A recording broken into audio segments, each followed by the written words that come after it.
the coast of Florida, the United States Air Force is putting an extraordinary aircraft through its paces.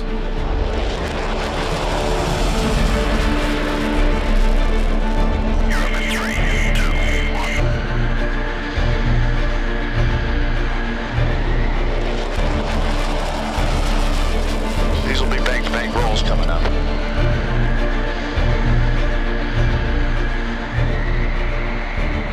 The concept of the F-35 Joint Strike Fighter is nothing short of breathtaking. A plane that's designed to strike first with an armory of missiles and bombs, and most importantly, never be seen. A deadly combination of stealth and firepower. Control, we show good numbers, cleared left, full power. Its sensors give the pilot all-round vision of enemy activity on the ground and in the air, both day and night, sharing that picture with every other F-35 in the sky. Airplane 1 can send targeting information to Airplane 4's weapons, and that weapon can go off and hit something. You think of those F-35s as sort of a hunting pack of animals, a wolf pack, whatever you want to call that. There aren't other airplanes that are doing it like F-35 does. And it's even got a weapon that's a closely guarded secret. Those are the crown jewels of the program, and that's what makes the F-35 special. So selling that to the public, it's really saying, trust us. Well, it ultimately comes down to trust on all of this, doesn't it? But there's little trust for the world's most expensive and controversial military program from a host of critics around the globe. So we have an airplane that can't turn to escape fighters, can't turn to escape missiles, sluggish in acceleration because it's so big and fat and draggy and doesn't have enough motor for the weight. My prediction is the airplane will become such an embarrassment that it will be canceled before 500 airplanes are built. And with Australia, one of the biggest potential customers for the Joint Strike Fighter, it's drawing plenty of flack here as well. They've produced an aircraft that is not going to do the job. Clearly, it's not competitive, even with aircraft that are in our region today, let alone those that are coming down the pipe. On the Gulf of Mexico at Florida's Eglin Air Force Base, the next generation of pilots is being taught to fly the Joint Strike Fighter.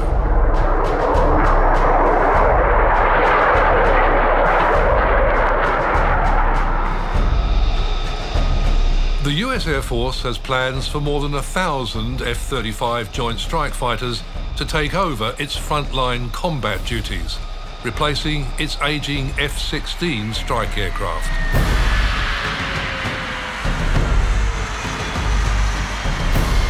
It's been said that all pilots love new planes, and Lieutenant Colonel Lee Clues is no different, singing the F-35's praises even before he left the cockpit.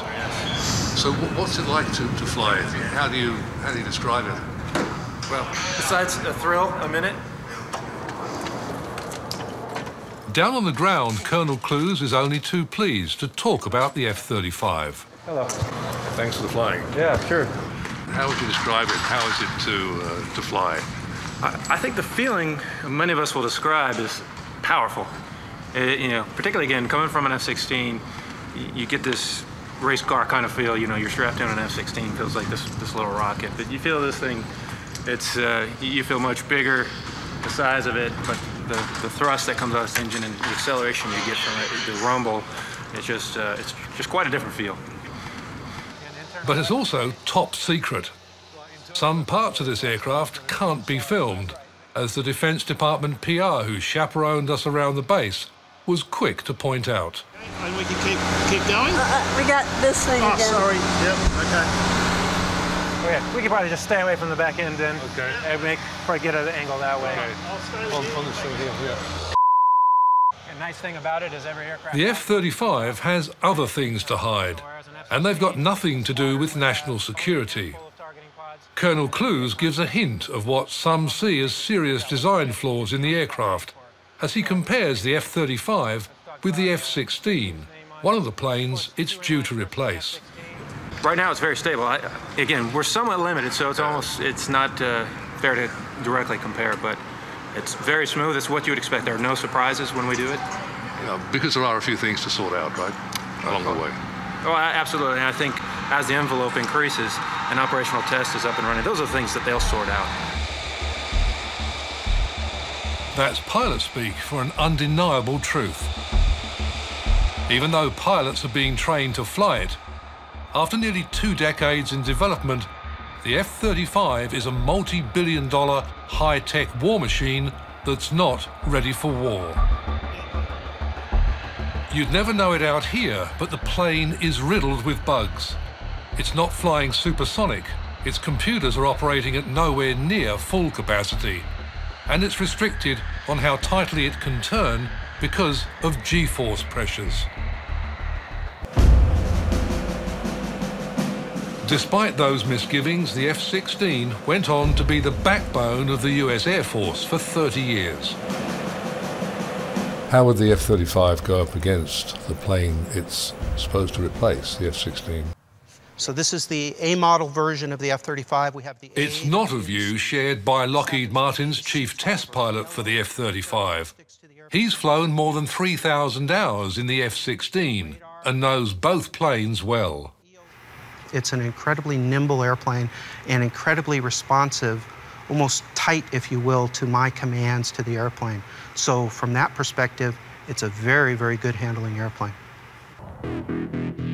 According to US government figures, over the past decade, the estimated cost of developing the Joint Strike Fighter rocketed from $34.4 billion to $55.2 billion, a jump of more than 60%. And the cost of the JSF program as a whole jumped from $233 billion to $395.7 billion, a whopping 70% rise. This one has come with added complexity. The F-35 isn't a simple aircraft built for a single task. It's a 3-in-1 fighter. For the Marines, it needs to vertically take off and land. The Air Force requires a conventional plane. And the Navy, a version that can operate from an aircraft carrier. General Bogdan admits with such a high degree of complexity, there were always bound to be problems.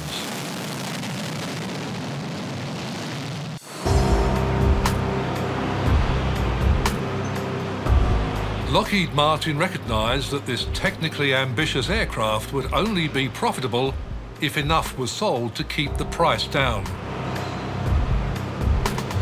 Its sales machine went into overdrive.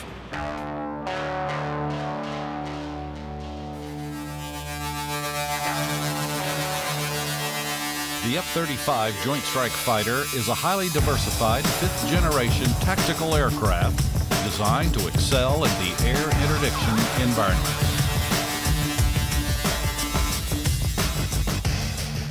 By early 2000, Lockheed Martin had guaranteed commitments from the US and British governments. There was growing interest from Norway, Italy, Denmark, Turkey, the Netherlands and Canada. But Lockheed Martin needed to sell more planes, many more. Australia was a prime target.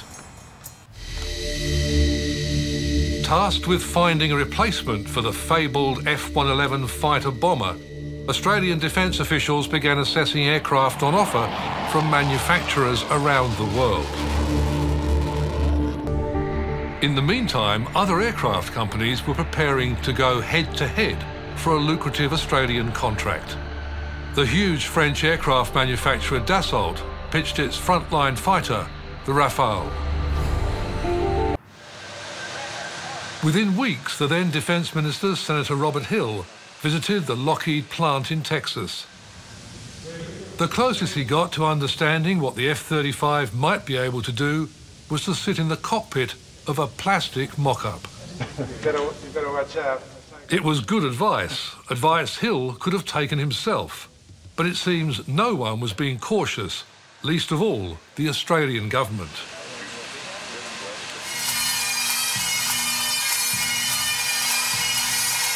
Yet Canberra wasn't alone in the way it made its decision to choose the F-35. That's $54 million in today's figures, allowing for inflation. According to the Australian Auditor General, the price of the planes has doubled. They're now estimated to cost $130 million each. Including the fact that the F-35, which Lockheed Martin has named the Lightning II, is restricted from flying too close to electrical storms.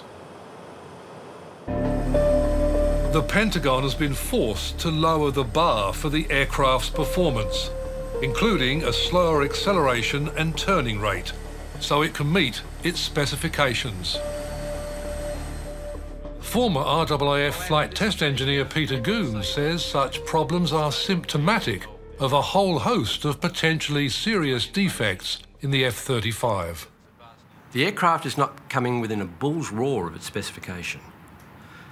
It's also riddled with what we call single points of failure, where if something fails, there's a high probability you lose the aircraft. This is our electrical optical targeting system, T-FLIR that's in the nose. The heart of the Joint Strike Fighter is its high-tech computerized cockpit. There's not a dial or a knob anywhere to be seen. I've already set up a target for air-to-air and air surface, but you also... They've all been replaced by iPhone-style touchscreens, a digital aircraft for a new generation of flyers. Okay, there you go, excellent. Put it right in the middle of it. So we're going to go in and drop a bomb on the edge of the hangar. Press that red bomb switch right there, our pickle switch. Behind these video displays lies millions of lines of computer software code. It's here that the latest US Defense Department report points to ongoing problems. Davis says that during lab testing in November 2004, the flight control software crashed completely, a failure which would have had a catastrophic impact during an actual flight. He demonstrates how the F-35 would fare in combat against its likely foes, Russian-built Sukhois, also known as flankers.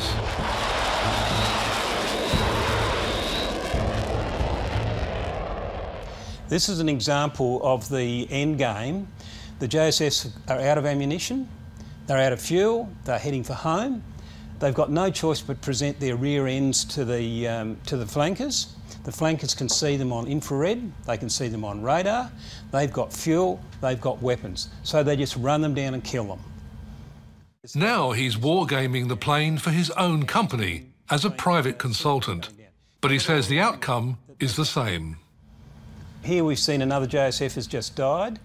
In this scenario involving an air battle against the Chinese version of the Sukhois, only one of the 24 JSFs survive. Okay, what have we got here? This is the loss of the USA. Both of the AWACS sentries, all of the tankers, and 23 of the 24 JSFs. Now this is a particularly bad day at officer, they don't usually lose quite that many. Mills has repeated the wargame exercise several times. Each time, it's a similar story. 240 Joint Strike Fighters went out over those 10 missions and 35 came home. So that's not quite annihilation, but it's a very savage defeat. You can argue endlessly about the capability of the aircraft, but the fact is, it's very late, and Australia has already spent billions of dollars to plug the gap. In 2007, the government spent more than $6 billion buying 24 Super Hornets.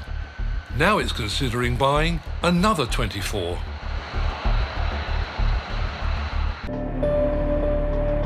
It's not just Australia pulling back from its original plans. Canada is now reconsidering whether to buy the F-35 at all. So is the Netherlands. Cash-strapped Italy has cut back its order. In response, Lockheed Martin is pushing its plane harder than ever, stressing its interoperability with coalition partners.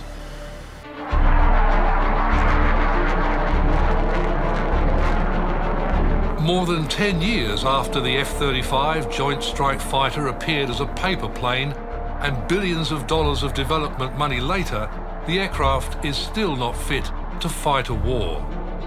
It's bad enough that so much money has been wasted. What is just as bad for countries like Australia is that the plane that the Western Allies placed so much faith in has so far failed to deliver.